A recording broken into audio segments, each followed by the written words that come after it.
Hi hello అందరికి నమస్కారం అండి. మీరు చూస్తున్నారు ఇండియా వ్లాగ్స్. నేను ఒకటి తలుచుకుంటే దేవుడు ఒకటి తెలుస్తున్నాడు. నేను ఒకటి చేయాలనుకుంటే ఇంకోటి అవుతుంది. ఈఎంఐ దగ్గర ఉందని చెప్పి నేనైతే కంటిన్యూగా రైడ్స్ అయితే కొడదాం అనుకున్నాను. కానీ ఏమవుతుందంటే రైడ్స్ కొట్టనివ్వకుండా నన్ను అయితే దేవుడు అయితే ఆపుకుంటున్నాడు. ఎందుకంటే చూడండి ఫ్రెండ్స్, బ్యాక్ టైర్ దగ్గర బోల్ట్ హోల్స్ ఉంటాయి కదా బిగించడానికి, అవి అయితే ఇరిగిపోయింది. ఒక్కొక్కటైతే ఇరిగిపోయింది. 3 దాంట్లతోనైతే నేను డ్రైవ్ చేశాను. ఎందుకో నాకైతే మనిషి అయితే ఒప్పట్లేదు. ఇలానే డ్రైవ్ చేస్తూ పోవడం నాకైతే నచ్చట్లేదు. ఇది రిపేర్ చేయించుకుందామని చెప్పి నేనైతే మెకానిక్ షెడ్ దగ్గర వచ్చాను. దాదాపుగా మనకైతే టైం అయితే పడుతుంది. ఇది టైం పడుతుంది ఖచ్చితంగా. ఇదైతే రిపేరింగ్ అవ్వడానికి దాదాపుగా ఒక 2 hours అయితే టైం అయితే పడుతుంది. అంటే మామూలుగా అయితే బ్యాక్ సైడ్ అన్ని ఓపెన్ చేసి గేమ్స్ అన్ని ఓపెన్ చేసి బోల్టా అయితే అక్కడి నుంచి తీసేసి ఇందులోంచి బోల్టా ఉంటుంది కదా, ఇందులో బోల్టా కూడా మనం తీసేయాలి. లేకుండా కొత్తది మార్చేయాలి. బిల్లు ఎంత అవుతుందో మనకైతే తెలియదు. మనమైతే రైడ్స్ ఈఎంఐ దగ్గర ఉన్నాయని చెప్పి రైడ్స్ కొడదాం అనుకుంటే ఇది ఒక ప్రాబ్లం నాకు. ఎందుకు ఇలా అవుతుందంటే మంచోళ్ళకే కష్టాలు ఇస్తాడంట దేవుడు. నేను మంచోడని చెప్పాను. సగం మంచోని సగం చెడ్డోని, అన్ని ఆల్ మిక్సింగ్ బాయ్. మనం ఒంటరిగా ఉన్నప్పుడు వేరు, కస్టమర్లు ఉన్నప్పుడు వేరు. ఒంటరిగా ఉన్నప్పుడు ఏమైనా కూడా ఏదో ఒకటి మనం మేనేజ్ చేసుకోవచ్చు. అది సపోజ్గా కస్టమర్లు ఉన్నప్పుడు ఇలాంటివి పరిస్థితులు ఎదురైనప్పుడు కస్టమర్ని అయితే ఎక్కించుకోకూడదు. ఎందుకంటే ఏదైనా ప్రాబ్లం వచ్చినప్పుడు సమాధానం మనం చెప్పుకోవాల్సి వస్తుంది. ఆ తప్పు మనది అవుతుంది. తెలిసి కూడా మనం తప్పు చేస్తే అది ఇంకా పెద్ద తప్పు.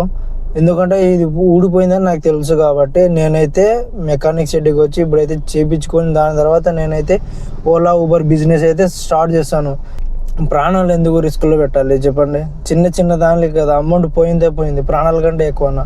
అమౌంట్ కోసం ప్రాణాలు పోగొట్టుకోవడం అంటే ఇదే అని అనుకో. ఈ చిన్న దాని కోసం రిస్క్లో పడని అవసరం. ఈ చిన్న దానికి చేయించుకుని అలా తిరిగామనుకో, కాస్త అది ఊడిపోయింది అనుకో ఇంకా పెద్దగా అవుతుంది. అమౌంట్ అయితే మన దగ్గర లేవు, ఈఎంఐ కట్టడానికి అమౌంట్ లేదు. మళ్ళీ అలాంటిది చేయించుకోవడం అవసరమా? మనకు అవసరమా అంటున్నా. వెళ్ళి ఏదో ఒకటి అమౌంట్ చిన్నగా ఉన్నప్పుడే సాల్వ్ చేసుకోవాలి. పెద్దగా అయిన తర్వాత తల బాధ కొట్టుకున్నా రాదు. చిన్న స్మాల్గా ఉన్నప్పుడే మనమైతే రిపేరింగ్ చేయించుకుందాం. ఈరోజు బిజినెస్ అయినా అవ్వకపోయినా మనమైతే రిపేర్ అయితే చేయించుకొని దాని తర్వాత మనం బిజినెస్ అయితే స్టార్ట్ చేద్దాం. మెకానిక్ అన్న అయితే వచ్చాడు. మెకానిక్ అన్న వచ్చి మొత్తం అయితే బోల్టాలు అయితే ఓపెన్ చేస్తున్నాడు. ఓపెన్ చేసి అందులో ఒక బోల్ట్ అయితే ఇరిగిపోయింది. నేను ఒకటి అనుకుంటే ఇంకొకటి అయింది. ఒకటే పోయింది అనుకున్నాను, కానీ 2 అయితే పోయింది. ఆయన అయితే మళ్ళీ ఇంకోటి మార్చుకోమన్నాడు. బిల్లు ఎంత అవుతుందో మనకైతే తెలియదు, కానీ అన్న అయితే మార్చుకోవాలి, లేకుంటే ప్రాబ్లం అవుతుంది అని చెప్తే నేనైతే ఇంకొక బోల్ట్ కూడా మార్చుకున్నాను.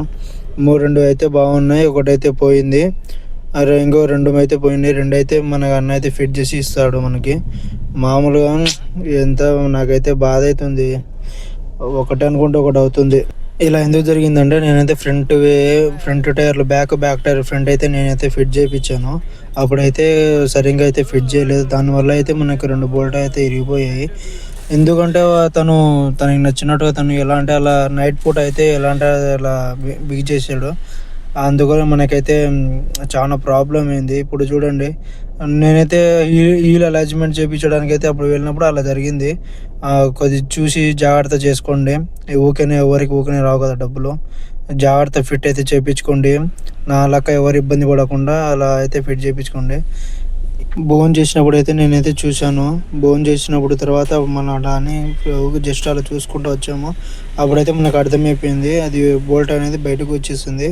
అప్పుడు మనకు అర్థమైపోయింది ఈ బోల్ట్ అయితే ఊడిపోతుంది అని చెప్పి మనమైతే ఫిట్ అయితే మెకానిక్ అయితే కాల్ చేసి నేనైతే ఇలా జరిగింది పరిస్థితి అని చెప్తే, అలా ఏమవ్వదు, 3 wheelsతో తిరగవచ్చు, రేపు మార్నింగ్ నేనైతే ఫిట్ చేస్తాను, ఎక్కువ అయితే తిరగకు, లేకుంటే మళ్ళీ రిమ్ కూడా పోతుంది, తర్వాత ప్రాబ్లం అవుతుంది నీకు, జాగ్రత్త తోలుకో స్లోగా అని చెప్తే సరే అని చెప్పి నేనైతే స్లోగా అయితే నడుపుకున్నాను.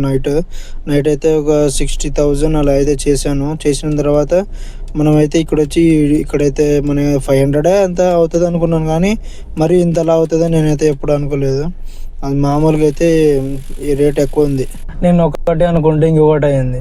ఒక బోల్టా పోయింది అనుకుంటే ఇంకొక బోల్టా కూడా పోయింది. 2 బోల్టాలు అయితే పోయినాయి. అది ఎంత అయిందంటే అమౌంట్ 1000 ఏమో అయింది. ఒక్కొక్క బోల్టా నట్టు కలిసి దాదాపు 300 రూపాయలు అయితే, ఒక్కొక్కటి 300 రూపాయలు అయితే వేసాడు బిల్ అయితే.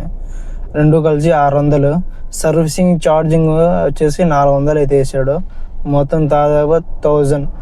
అంటే నేను నిన్న చేసిన అమౌంట్ మొత్తం ఇచ్చేసాను. నాకు నిన్న మాత్రం వచ్చింది 1000 రూపీస్. ఆ 1000 కూడా నేనైతే ఇచ్చేసాను. సిఎన్జికి మనం పక్కన పెట్టేసిన తర్వాత మనకు వచ్చిన అమౌంట్ వచ్చేసి మనకు నిన్న 1600 అయితే వచ్చింది మనకి. సిఎన్జికి 600 అయితే పక్కన పెట్టాను. 1000 రూపీస్ మిగిలింది అనుకున్నాను, కానీ బోల్టాలు పోయాయి. 1000 రూపీస్ కూడా పోయింది మన చేతిలో. అయితే ఇప్పుడు ప్రస్తుతం ఈరోజు చేస్తే మనకి ఈరోజు అమౌంట్ అయితే మిగులుద్ది, లేకుంటే లేదు. మరి 1000 రూపీస్ బిల్లు. నిన్న ఎంత కష్టపడ్డాను 1000 గురించి. చాలా కష్టపడ్డాను 1000 గురించి. నేనైతే ఒక 1000 అయినా వస్తుందని చెప్పి నిన్న చాలా కష్టపడ్డాను. బుకింగ్స్ లేవు, ఏం లేవు. ఇలా చిన్న రిపేరింగ్ చేసుకోవడానికి వచ్చిన అమౌంట్ కూడా చిన్న దానికి వెళ్ళిపోతే కష్టం. ఈఎంఐ కూడా ఉంది. ఈఎంఐ కట్టుకోవాలంటే చచ్చిపోవాలా. ఇప్పుడు నేనైతే కొద్దిగా భారం తగ్గుతుంది అనుకుంటే ఇంకా పెరుగుతూ పోతుంది, కానీ తగ్గట్లేదు.